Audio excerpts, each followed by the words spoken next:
Comentarnos en qué consiste el proceso de rustificación de los plantines de orquídea. La rustificación consiste en tratar de darle las condiciones ideales que la planta tenía en laboratorio, tratar de replicarlas en vivero. ¿Para qué? Para tener la mayor cantidad de plantas que sobrevivan a este proceso. Es la etapa más crítica que tiene la producción de orquídeas.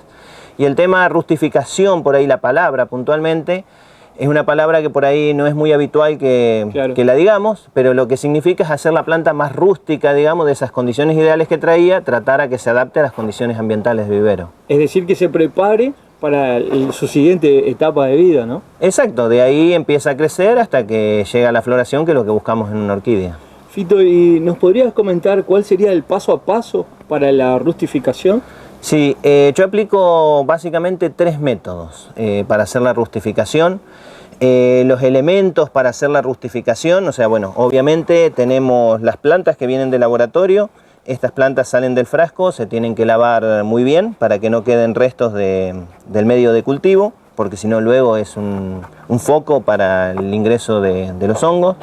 Un elemento muy importante es el musgo Sphagnum que usamos habitualmente. Este musgo, bueno, mientras que no está en uso, conviene recubrirlo para que no se deshidrate. Y luego hay distintos materiales que se utilizan, como la corteza de pino, por ejemplo, triturada. La corteza de pino puede ser reemplazada también por algún otro tipo de corteza, dependiendo del lugar donde esté el vivero, ¿no? No todas las cortezas funcionan bien. Hay árboles, por ejemplo, como sabemos, que tienen taninos, que tienen aceites en la corteza, tienen distintos productos que a la planta no le hace bien. Entonces, la corteza de pino sabemos que anda bien, entonces aconsejamos la corteza de pino. El carbón vegetal triturado, que no es otra cosa que el mismo carbón que compramos para el asado. Claro.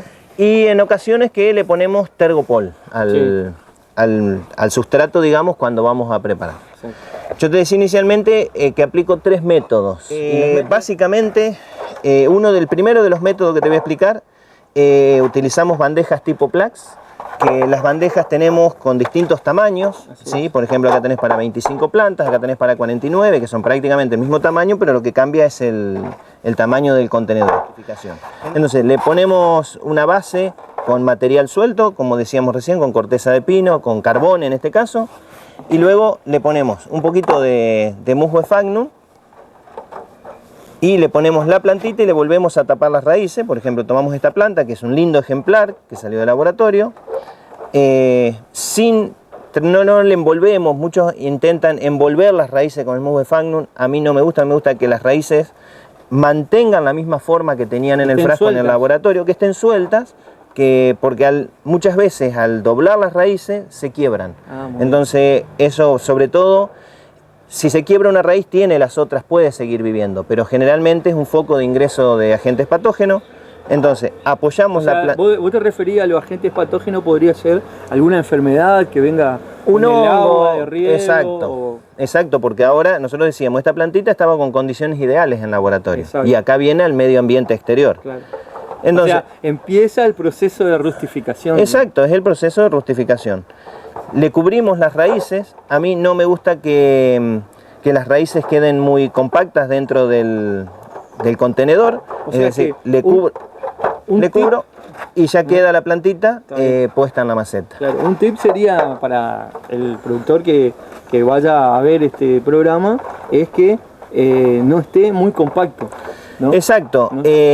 Y que no haya rotura de raíces, también podría decirse. Exacto. Hay especies que sí requieren por ahí que esté más compacto. Y sobre todo después en otras etapas hay productores que lo buscan, digamos, que esté compacto, por ejemplo, para generar la floración y demás. Pero en este caso, que nosotros necesitamos, lo fundamental, dijimos que era la sobrevivencia de la planta. Entonces, en este caso, y la plantita queda ahí, ¿sí? Queda firme y ahí estaría, ¿sí? Lo mismo podríamos hacer con diferentes contenedores. Hay contenedores, por ejemplo, más chicos, ¿sí? Que esta planta, por ejemplo, era una planta grande. Pero si tenemos que poner una plantita más chica, tenemos que utilizar una bandeja, por ejemplo, que tenga una cavidad inferior. Claro. Entonces va a cumplir la misma función que esa, pero en una planta más chiquita. Bueno, contame qué tenemos acá. Bueno, yo recién te mostraba cómo poníamos la plantita esa que viene del laboratorio.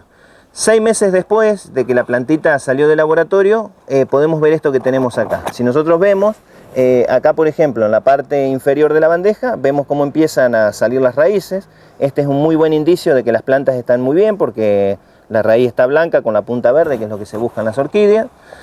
Y si levantáramos una planta de esta, por ejemplo, vamos a ver el sistema radicular de la planta y en perfectas condiciones. Entonces, estas plantas significa 6 meses de haberlas colocado en la bandeja, que ya están listas para pasar a una maceta. Ahora, perfecto. Yo te decía también, tenemos bandejas de distintos tamaños. Por ejemplo, acá tenemos una bandeja que tiene un menor tamaño, o sea, una mayor cantidad de celdas, donde pusimos plantitas más chiquitas también hace 6 meses. Exacto, sí. Pero fíjate la diferencia, si bien estas eran plantitas más chiquitas, en estas bandejas que tienen celdas más pequeñas es muy difícil controlar la humedad. Porque en las bandejas uno de los principales problemas que tenemos es mantener la humedad adecuada para que la planta ni le falte agua ni le sobre agua y se pudra, ¿sí? Entonces, en estas bandejas con cavidades más grandes es más fácil mantener la humedad en las raíces. En estas bandejas que tienen cavidades más chiquitas se hace muy difícil porque cualquier golpecito de calor, el musgo sphagnum se reseca demasiado y luego le cuesta volver a tomar humedad. Y después que en los bordes de la bandeja, por ejemplo, se seca mucho más rápido y el centro, si nosotros vemos acá, el centro tiene un color verde más oscuro que contiene mucha más humedad y ahí es donde tenemos la probabilidad de muerte de planta. Por eso lo que estás viendo acá que faltan muchas plantitas. ¿El segundo método cuál sería? Bueno, el segundo método que yo aplico es en bandejas comunitarias. Anteriormente teníamos la bandeja que cada plantita iba en una celda diferente. Ahora, todas las plantitas que vamos a poner las ponemos en una única maceta. ¿Cuál es el principio? Yo utilizo una maceta común de las que compramos en cualquier floristería. Le hago un fondo, digamos, bien permeable, que en este caso estoy utilizando los conos de pino, y por encima le ponemos musgo sphagnum, ¿sí? Que de vuelta volvemos, hoy en la bandeja poníamos el musgo sphagnum, acá volvemos a poner el musgo, le hicimos una base con musgo, tomamos nuevamente una plantita y empezamos a colocar las plantitas. El principio es el mismo, que las raíces no se enrollen, que no se aplasten, no se quiebren y que la planta quede firme, ¿sí? Ahí está, queda firme, ponemos una plantita, podemos poner, vamos poniendo una al lado de la otra, ¿sí? ¿Hasta cuántas? Depende principalmente de la especie, va a depender el tamaño de la planta que sale del laboratorio. Entonces, dependiendo del tamaño es la cantidad de plantas que podemos poner. Hacemos esto hasta que completamos la maceta. Pueden ser 30, 40, 50 plantas que estamos poniendo acá. Queda de esa manera, completamos la maceta y arriba del musgo no va nada. No va nada, simplemente musgo. Entonces las raíces quedan con musgo sphagnum, nada más. Muy bien. Y luego, como hoy te mostraba la bandeja, el resultado, digamos, es esto. Esto también tiene aproximadamente, es otra especie de la que estábamos viendo ahí, pero esto también tiene aproximadamente 6 meses. Y si vemos, respondiendo a tu pregunta, acá hay unas 50, 60 plantas probablemente. También, y también se puede observar que hay un crecimiento importante de raíces. Claro, si nosotros vemos acá, las plantas extendieron sus raíces e inclusive ya se están yendo a la parte suelta del sustrato que habíamos puesto por debajo. Y también, si sacamos esto, total, esto ya hay que repicarlo porque ya están en condiciones estas plantas de pasarse a maceta, vemos cómo crecieron los sistemas radiculares, ¿sí? Y ahora vamos a ver el tercer método. Yo te decía que una de las cuestiones básicas de la rustificación es tratar de darle las condiciones que tenían en el laboratorio lo mejor posible que estén en vivero.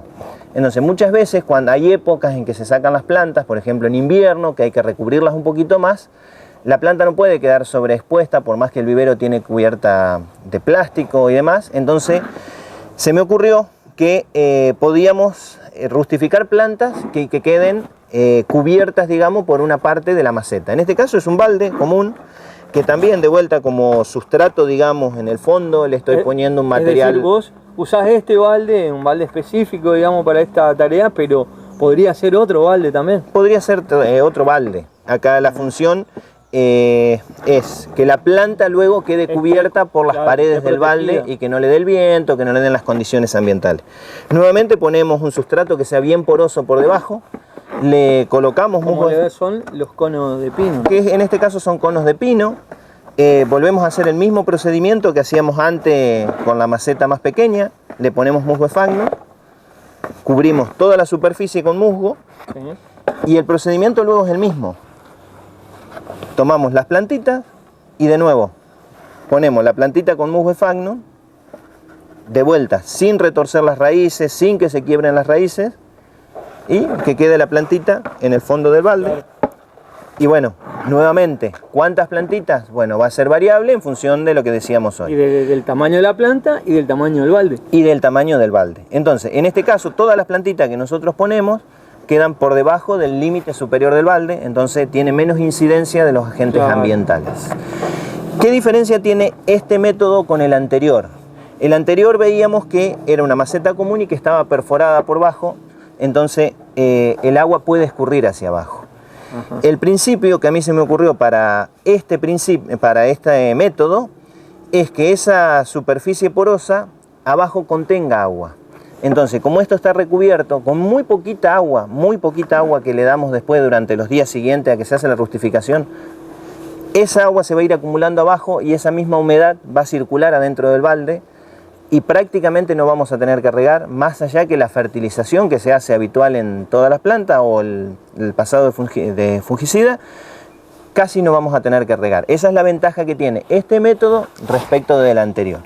Y si nosotros vemos, por ejemplo, esto, lo mismo que veíamos hoy. Esto ya es las plantitas que se pusieron hace 6 meses, con el mismo principio y lo que te decía recién. Aquí abajo se nota perfectamente esa cantidad de agua que está quedando abajo, entonces esto hace una recirculación del agua y prácticamente no necesitamos regar. Exacto, que la ventaja principal es que no tenés que tener un riego minucioso como el caso de las bandejas más pequeñas. Claro, pero cuidado, donde te pasaste de agua se te mueren las plantas porque se te va a quedar muy saturado de agua el musgo. Claro. Entonces, acá el tema es no pasarse. No pasarse de agua. Si ustedes recuerdan, en nuestra página de Facebook está el video en el cual vemos cómo se obtiene un plantín de orquídea desde esa semilla. Y entonces ahora a mí me nace la duda y quería preguntarle, aprovechando que tenemos aquí a Fito, quería preguntarte, Fito, llegado el momento, cuando yo obtengo ese plantín, ¿qué métodos puedo elegir para rustificar una planta?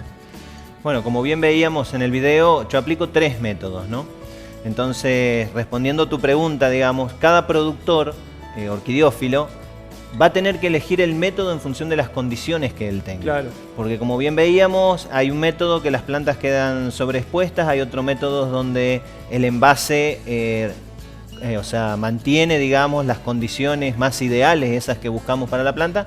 Entonces, cada productor tiene que elegir el método adecuado que a él le... Vale decir que no debe ajustarse a una receta. No, para nada. Por eso conviene que se asesoren, que se acerquen al INTA, que hay gente entendida. Entonces, quien arranca, como decíamos en la misma nota, estas plantitas son débiles, necesitan condiciones ideales, entonces tienen que asesorarse. Bueno, y por último yo te quería preguntar, Fito, ¿qué tiene que hacer una persona que desea iniciarse en la producción de orquídeas? Bueno, no es sencillo iniciarse, ¿sí? Claro. Sabemos, bueno, como bien decíamos antes de ir a la nota, Montecarlo es la capital nacional de las orquídeas, hay orquidiófilos con muchísima experiencia, pero no es sencillo iniciarse. ¿Por qué? Porque si una persona agarra estas plantitas que vienen del laboratorio, como decíamos recién, claro, tiene que asesorarse, tiene que tener las condiciones, tiene que tener mínimamente un vivero para que esas plantas las pueda tener en óptimas condiciones. Bueno, la verdad que muy claros tus conceptos. Ahora